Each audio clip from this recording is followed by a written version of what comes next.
There is nothing better when two elite teams go toe-to-toe. Square off. Square off. Matchup. UCLA and Arizona State. Rick Neuheisel. Now that I think about it, Rick Neuheisel, former Bruin, former Sun Devil Jake Plummer. Mike Yam with you. Put him up. Put him up. Go head-to-head here. Both these teams coming off buys. Both of these teams also dealing with some injuries. What we do know is Taylor Kelly won't be starting for Arizona State. Brett Hundley, we're still unsure of right now, although Todd Graham has said, quote, we're preparing like he's going to be. No doubt in my mind that he's going to be out there.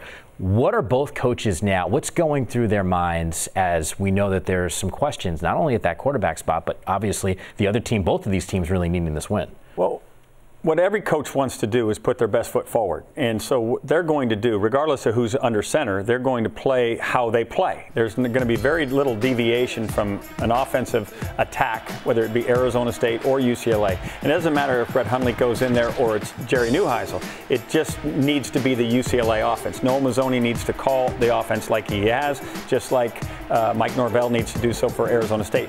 The one thing that I think is interesting about this, these are the two most sacked teams in college football over the last couple of years. And if the backups are playing, you want to be more in the pocket. They're not as athletic as the starters that they're replacing.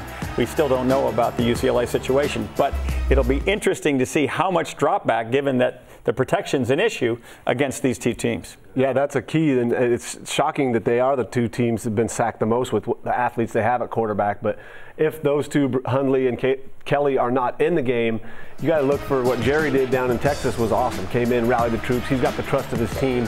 But what Bercovici hasn't had a chance to do yet is come in and show, hey, I am capable of being the guy. He needs to use his weapons. Use DJ Foster, Jalen Strong. Don't do too much. Take what the defense gives you, and if you get an opportunity, you got to still go make a play. And my feeling is Mike Bercovici is also very popular amongst his teammates. Remember, he's been the backup for a long time. He was in that competition with Taylor Kelly. Lots of guys who don't win the job leave, go elsewhere. He chose to stay. That makes him a Sun Devil. I think that team will rally around him. It's Thursday night. There is competition, though, down in that area because this game's going to be playing in Tempe. Did you know that Drake and Lil Wayne have a concert at the same exact time in Phoenix? I wouldn't know that, but it does not shock me at all that you do. Just throwing it out there. Well, you've done that. You've lobbed it out there. I just wanted to figure out a way. What do you think that figures into the ball game?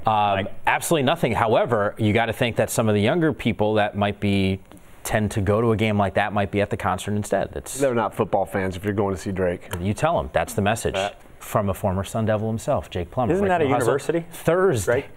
Yes, it is on the East Coast, ready to rock and roll. Thursday night. They're playing on Saturday. For everything that's happening around the Pac-12 conference, all you have to do is follow us on Twitter at Pac-12 Networks. And yes, it is plural. They are.